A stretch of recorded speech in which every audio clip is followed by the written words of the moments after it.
Today, we're going to talk about a wonderful, very historic, very meaningful feast that happens in the winter months. It's known as Hanukkah. Say that again. Hanukkah.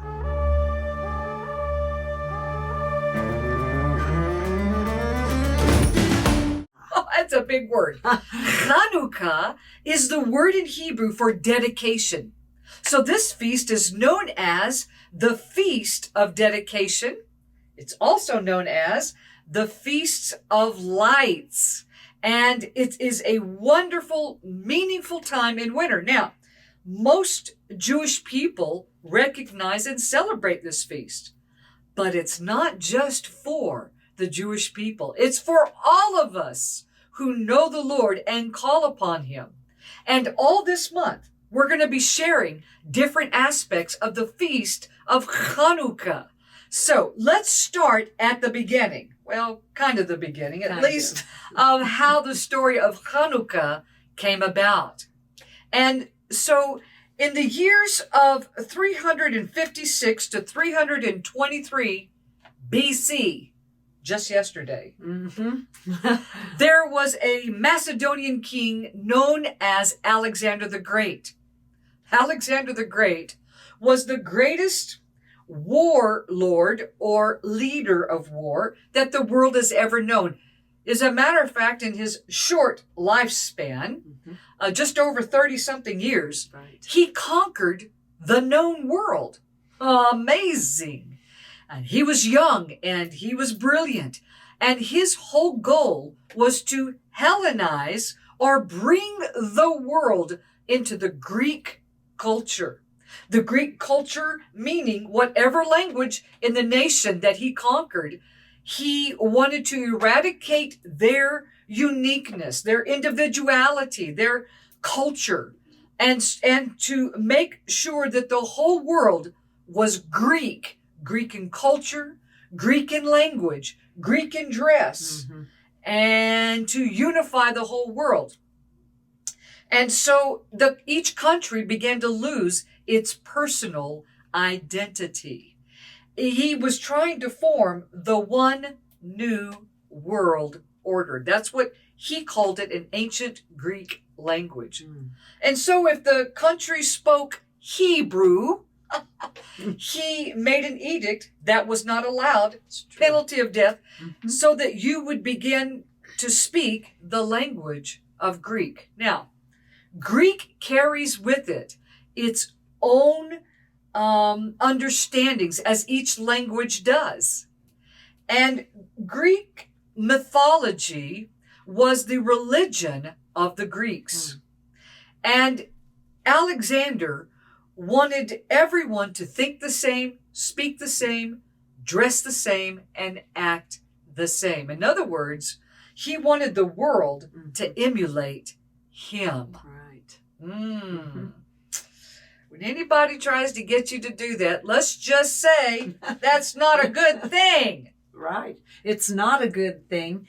And it's interesting how, as he was trying to take it in that direction, his life was cut short so that then another could rise up who came into that position. And we call this one an anti-Messiah type. We sure do. So Alexander the Great wants to make all of us walk like him, talk like him, dress like him, think like him, talk like him. In other words, to become an image of someone other than ourselves, and even more so, our God. That's the most important part. Because for believers, we are to be an image. Our only image that we reflect is the image of our Father, because we're created in his image. So in your religious systems, if that's happening, even a little bit, don't do it. Be who you have been created to be. Unique, wonderful, special, thinking your own way that you and the Lord work out together. Not dependent upon someone else's concepts, revelation, identity, their speech, their way of walking with the Lord. It's between you and the Lord. And so when we come together, we have this multicultural, multi-depth, multi-dimensional understanding of the glory of the Lord within all of us. So back to the story of history. Alexander dies and he divides his kingdom among 4 generals. One of those kings, one of those generals is in charge of the land of Israel. And Israel gives him a little bit of trouble, shall we say. Let us think about this.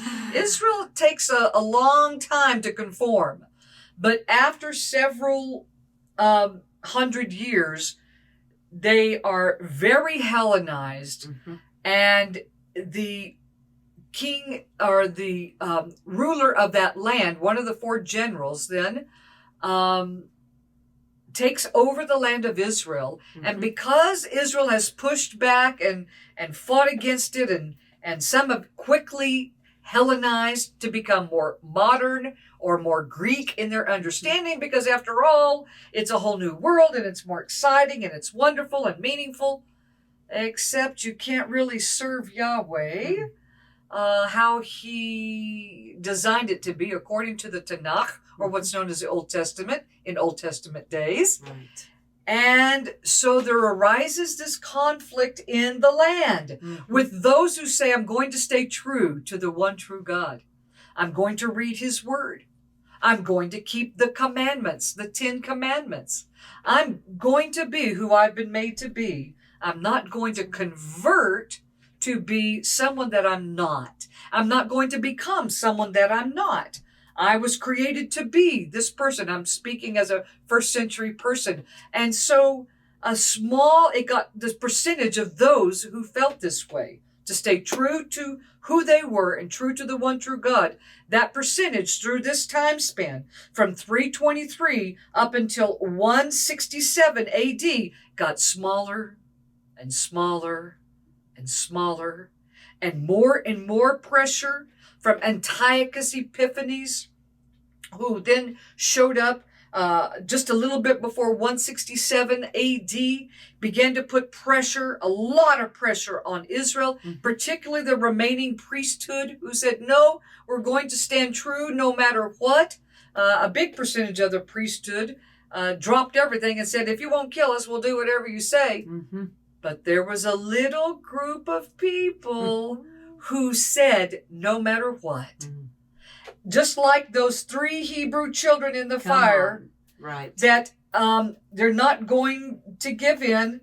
And no matter what happens, like Daniel in the lion's den, I'm going to serve the Lord.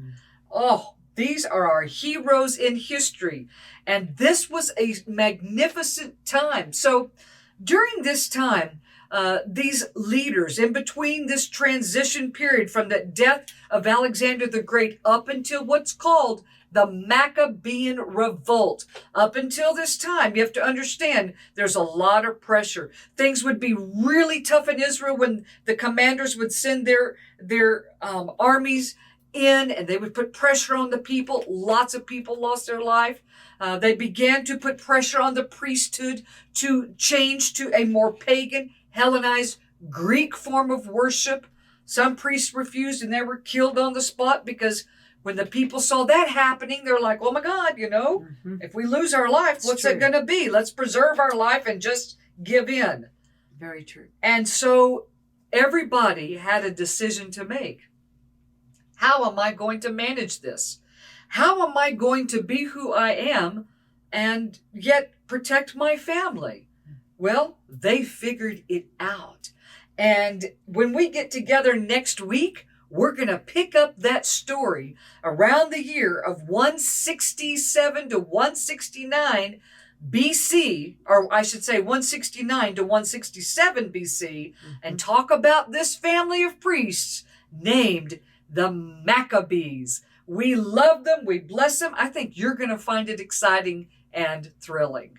We hope that you've enjoyed this teaching today. Again, it's just the historical pieces.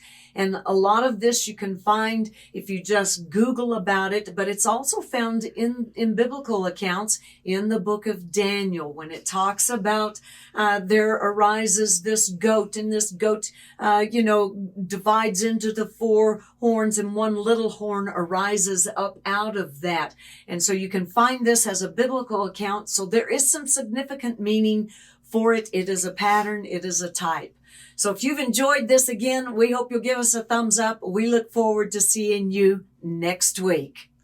So shalom and shalom.